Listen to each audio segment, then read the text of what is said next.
តាមដើមទន្លេមានដីល្អកន្លែងដែលខ្ញុំស្រឡាញ់កន្លែងដែលខ្ញុំធ្វើដំណើរពន្លឺថ្ងៃធ្លាក់លើទឹកដូចពេជ្រស្នាមជើងនៅលើដីក៏អាចចងចាំស្នាមជើងនៅលើដីក៏អាចចងចាំសូម្បីតែព្រលឹងក៏មានសំឡេងស្រឡាញ់នឹងអារម្មណ៍ដ៏ស្រស់ស្អាតនៅទីនោះខ្ញុំមានមិត្តភក្តិ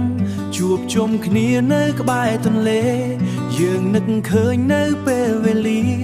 ដែលស្រស់ស្អាតនឹងក្តីស្រមៃកាលពីពេលដែលយើងនៅជាមួយគ្នាកន្លែងដែលស្នេហានិងភាពសប្បាយអនុស្សាវរីយ៍ស្រុកស្រែក្បែរមាត់ទន្លេជាមួយនឹងក្តីស្រមៃអងកម្លាំងស្នេហានៃដីដើម្បីឈរនៅទីនោះ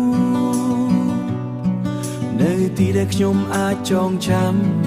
នឹកឃើញនៅភាពសប្បាយនឹកឃើញនៅនោះស្រស់ស្អាតនៅទីដែលខ្ញុំបានកើតព្រៃឈើនិងក្លិនផ្កាកន្លែងដែលខ្ញុំបានស្គា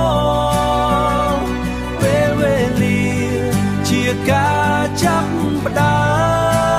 មនៅទីនោះខ្ញុំមានអារម្មណ៍ដំណើរទៅរក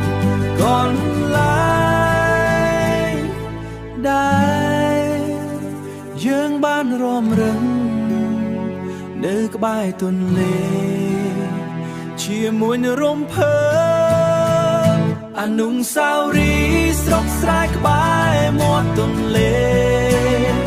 ជាមួយនឹងក្តីស្រមៃ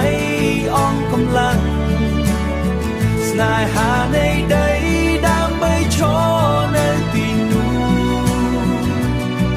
នៅទីដែលខ្ញុំចងចាំ